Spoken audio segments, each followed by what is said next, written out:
Mapagpalang araw po sa inyong lahat. Welcome to DJ Sean Stories. Turn on your notification bell, like and subscribe para sa crime stories araw-araw.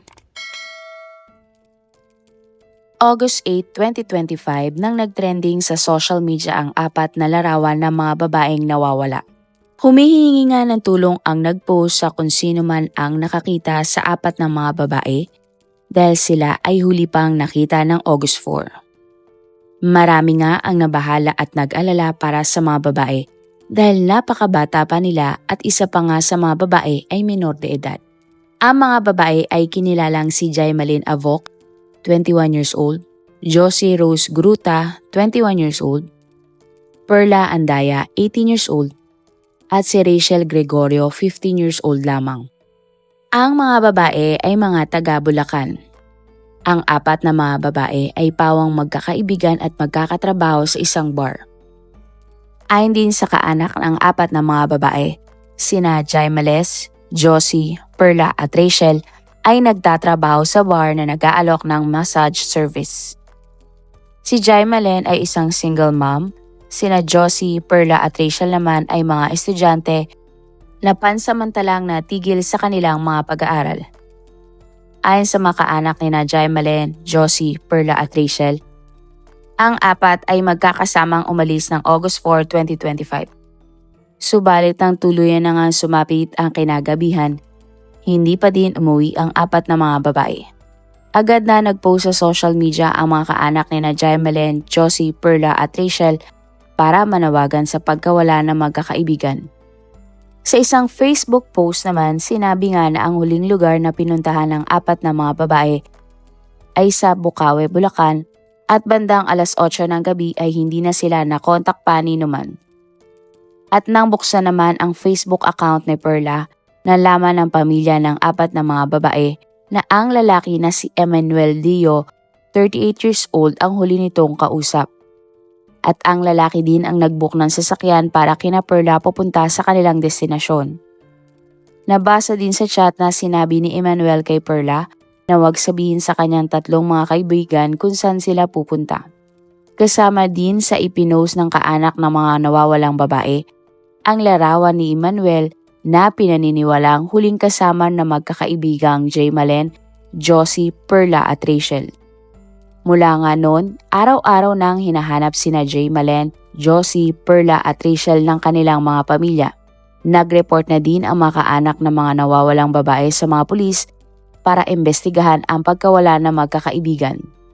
Dumaan nga ang mga araw ngunit bigo ang mga pamilya na mahanap sina Jaimalyn, Josie, Perla at Rachel. At August 18, 2025, nang humingi nga ng tulong sa programa ng isang senador, ang pamilya at kaanak ng apat na mga nawawalang babae. Hiling nga nila na mahanap kaagad sina Jaimalyn, Josie, Perla at Rachel na 2 linggo nang nawawala. Sa programa, ipinahayag nga ng nanay ni Josie ang kanyang pagkabigla nang nalaman niya na ang kanyang anak ay nagtatrabaho umano sa isang bar. Sinabi pa ng ginang na sa kanyang pagkakaalam, ang usapan ni Josie at ng 3 niyang mga kaibigan ay uuwi din sila agad. Dahil ayon sa nanay ni Josie, hindi ugali ng kanyang anak na umalis at hindi agad bumabalik.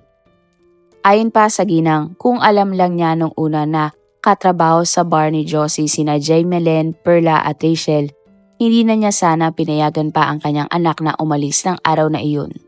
Sapagkat ayon sa kanya, hindi niya pinipilit ang kanyang anak na magtrabaho.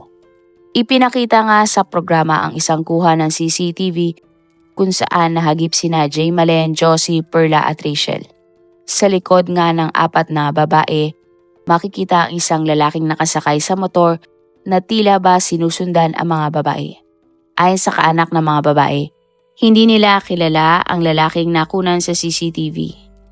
At ang lalaki sa video ay kinilalang si Emmanuel Dio na siyang nag-book ng sasakyan ng apat na mga babae para sa destinasyong pupuntahan ng mga ito.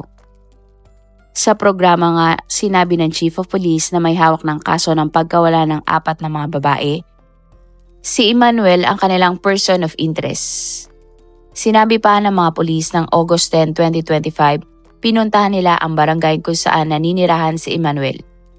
Nakipag-coordinate ang pulis sa barangay at ipinatawag naman ng barangay ang pamilya ni Emmanuel. Sa pag-uusap nga ng barangay at pamilya ni Emmanuel, sinabi ng pamilya ng lalaki na ilang linggo nang hindi nagpaparamdam sa kanila ang lalaki.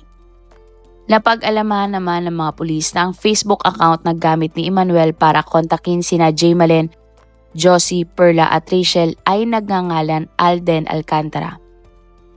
Sinubukan din tawagan ng mga pulis ang number ni Emmanuel at gumamit sila ng isang device kung saan makikita ang lokasyon ng number ni Emmanuel. Subalit ang number ng lalaki ay hindi na nakontak pa ng mga pulis, pati na din ang cellphone ng lalaki ay nakapatay na. Ayon pa sa mga otoridad, inaantay na lamang ng kanilang tanggapan ang pamilya ng mga nawawalang babae para sampahan nila ng kaso si Emmanuel.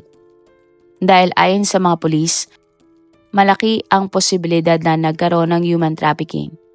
Mayroon din daw talagang paglabag sa batas si Emmanuel sapagkat ang isa sa mga nawawala ay menor de edad.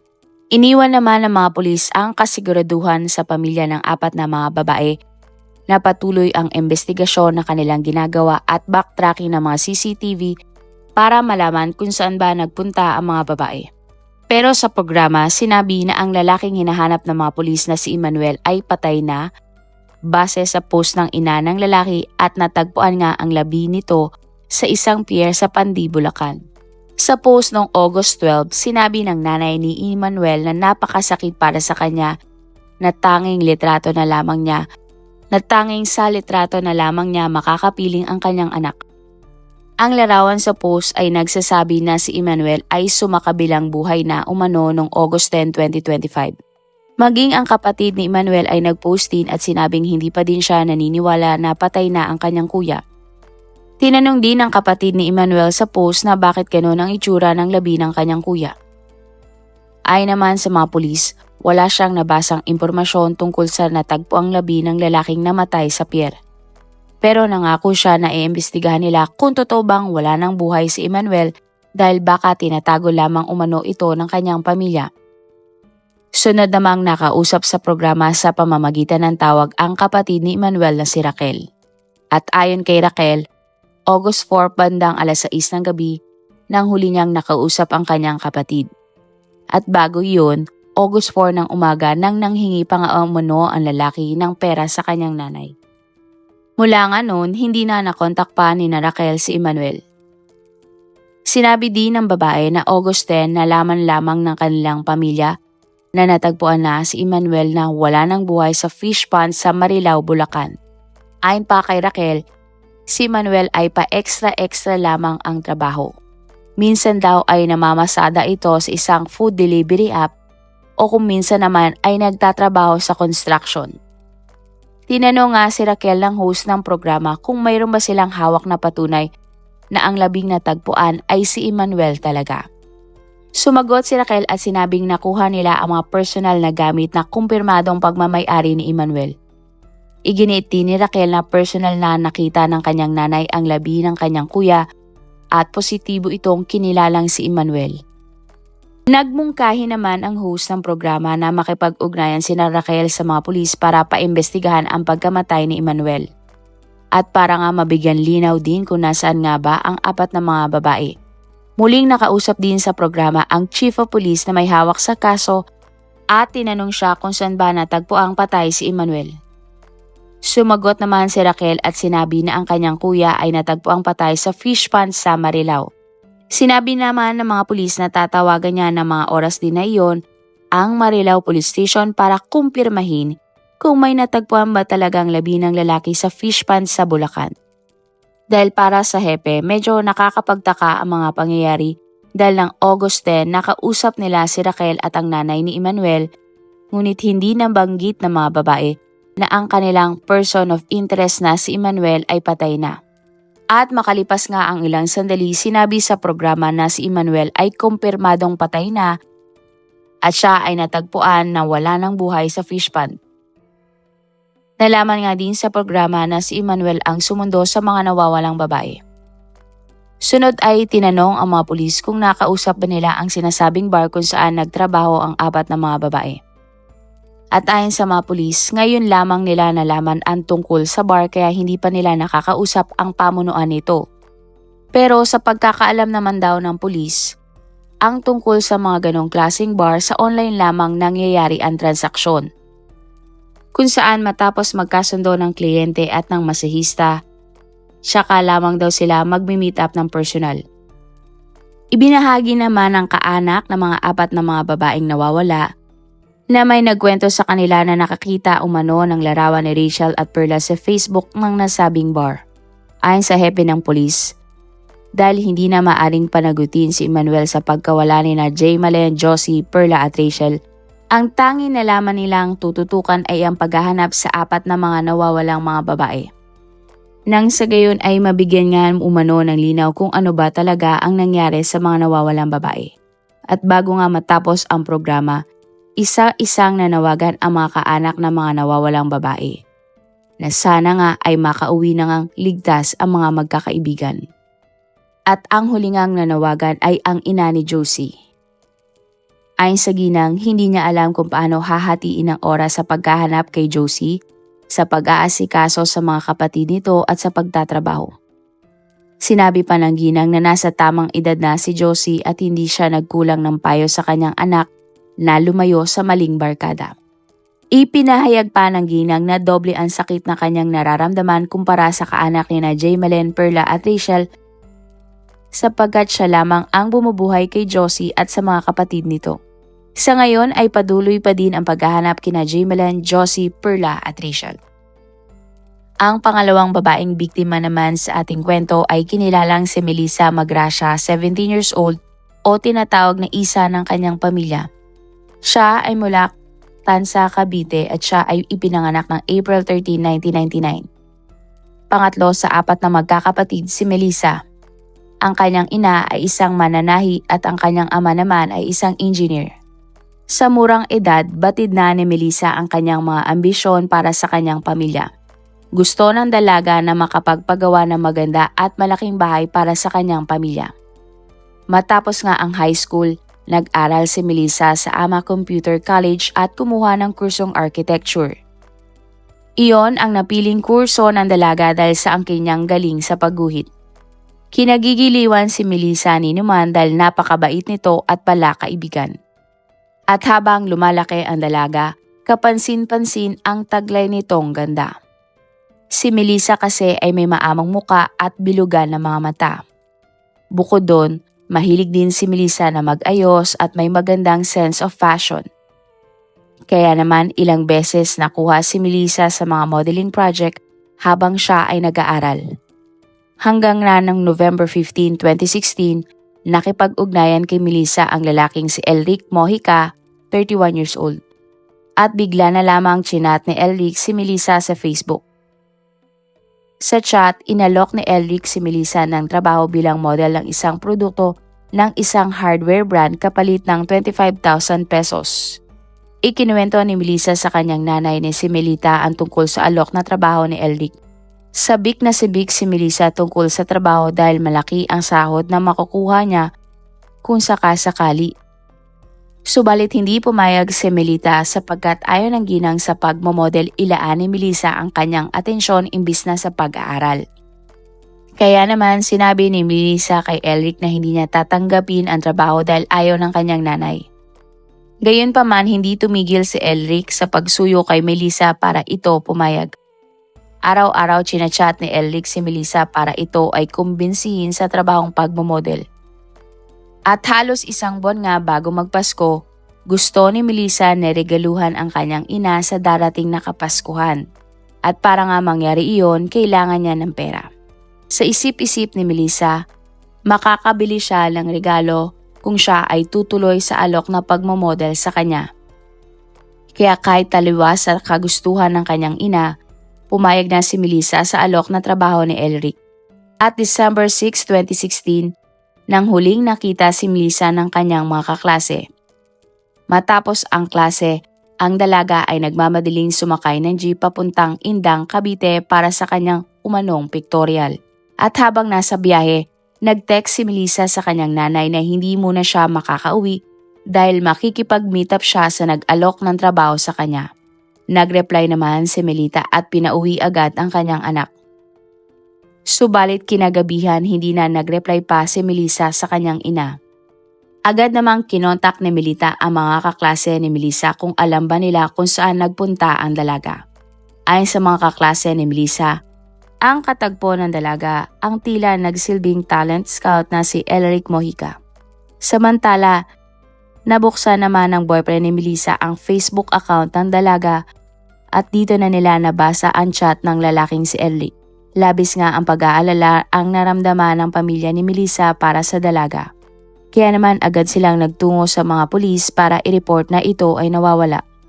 Hindi nga natulog si Melita kakaantay sa kanyang anak. At nang saglit na napapikit si Melita, naramdaman niya ang tila napakalamig na haplos ng hangin. At para nga kay Melita, ang nangyari na iyon ay tila pahiwatig na si Melissa ay wala ng buhay. At December 10, 2016, 3 araw matapos mag-report ni Melita sa mga pulis tungkol sa pagkawala ni Melissa, isang labi ng babae ang natagpuan. Ayon sa balita, nakatanggap ang mga pulis ng Indang Cavite tungkol sa labi na natagpuan ng isang residente sa isang ilog. Agad namang rumesponde ang mga pulis at nakumpirma nga nila na labi nga ng isang babae ang nakita sa ilog.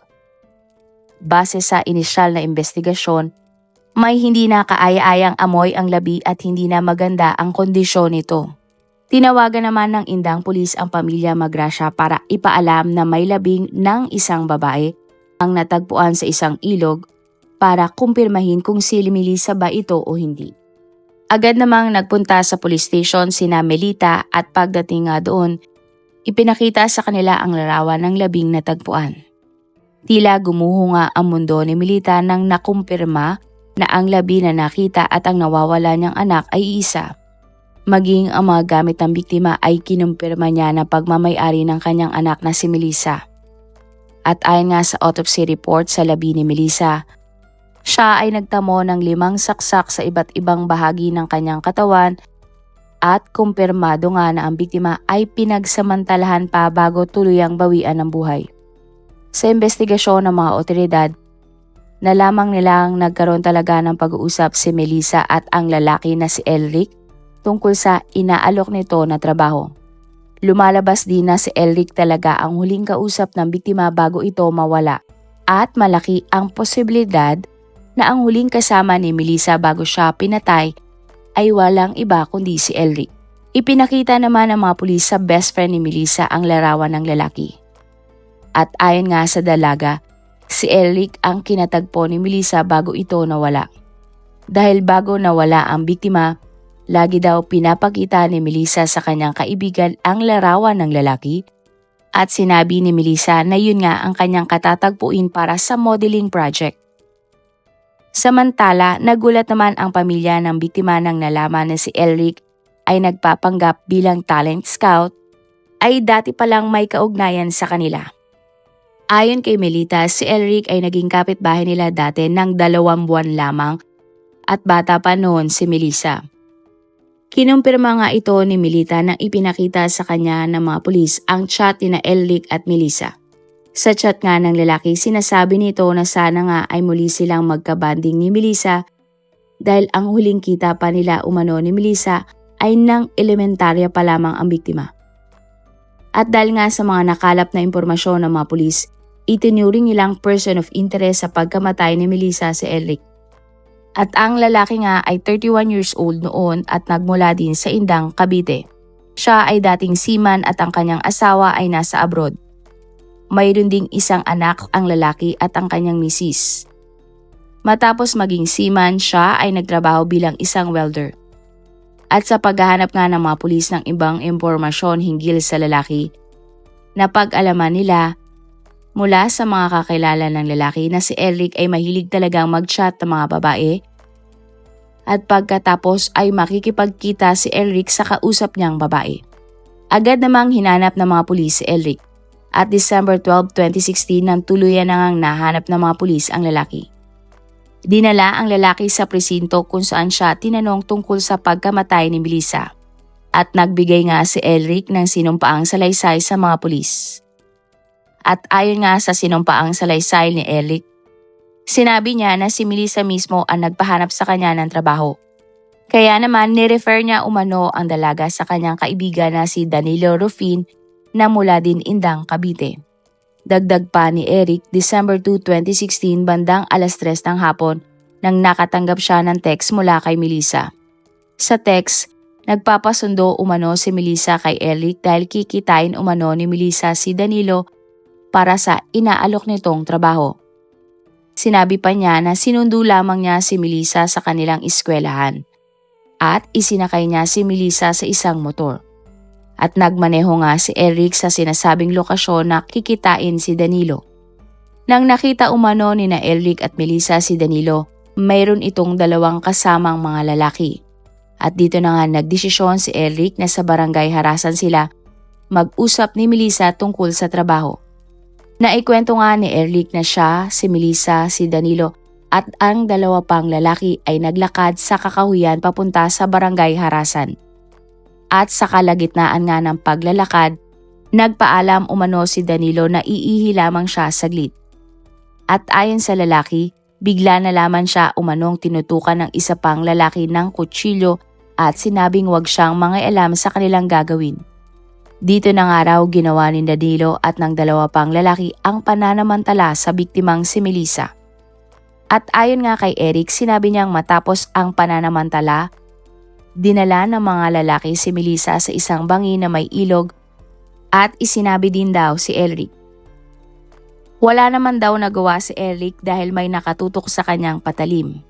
At ayon sa kanya, sa nasabing lugar din winakasani na Danilo ang buhay ng biktima. Pagkatapos ay inihulog nga nila ang labi nito sa ilog. At ayon nga sa salaysay ni Eric, itinanggi niya na pinatay niya si Melissa. At itinuturo niya si Danilo at ang kasama nitong dalawang lalaki na pumatay sa biktima. Ngunit hindi naniwala ang mga pulis kay Eric. Dahil base sa investigasyon ng mga pulis, may witness na nakakita kay Melissa kasama ang 4 na mga lalaki at nagmamakaawa daw si Melissa sa mga lalaki. Taliwas ito sa pahayag ni Eric sa palitan nila ng chat ni Melissa. Sapagkat sa chat, si Eric ang nag-aalok ng trabaho sa biktima. At sa chat din sinabi ng suspect na siya ay galing pa daw abroad at babayaran niya nga ang biktima ng 15,000 pesos ng taong ipapakilala ni Eric sa biktima. Makikita din sa chat na si Eric pa mismo ang nag-schedule ng pakikipagkita niya kay Melissa. At teorya nga ng mga pulis, inakit lamang ni Eric si Melissa tungkol sa kikitain nito sa pagmomodel para makipagkita sa kanya ang biktima.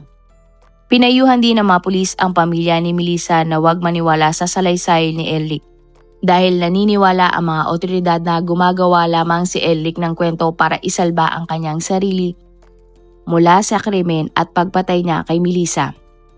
Sinabi pa nga ng mga pulis na base sa mga mensahe na ipinadala ni Eric kay Melissa, may gusto ang lalaki sa biktima ngunit hindi naman siya pinapansin ni Melissa. Sagad naman ang sakit na naramdaman ng pamilya ng biktima para sa karumal-dumal na sinapit ni Melissa. Sigaw nga nila ay walang iba kundi ang hustisya para sa kanya na marami pa sanang maaabot sa buhay. Si Eric ay kinasuhan ng pananamantala at homicide. Ang sinabi naman ni Eric na Danilo at ang dalawa pang lalaki ay sinampahan din ng kaso ng mga pulis. Ikinulong si Eric habang gumugulong ang kaso. At ayon naman sa tatay ni Danilo na kasabwat umano ni Eric, inosente ang kanyang anak sa pagpatay at pananamantala sa biktima. Samantala, nagpost naman si Melita sa Facebook noong September 23, 2024. Kasama nga sa post ang larawan ni Eric at ayon sa kanya, 8 taon na matapos ang krimen pero hindi pa din nabibigyan ng hustisya ang kanyang anak na si Melissa. At ayon naman sa ating batas kapag napatunayan si Eric na guilty sa pananamantala at pagpatay kay Melissa, siya ay maaring hatulan ng habang buhay na pagkakulong. Marami pong salamat sa inyong panonood. Meron ba kayong mga kwento na gusto nyong i-share sa ating mga manonood? O kung may personal po kayong kwento na gusto nyong i-feature sa ating channel, i-comment down below nyo lang ang inyong mga suggestions.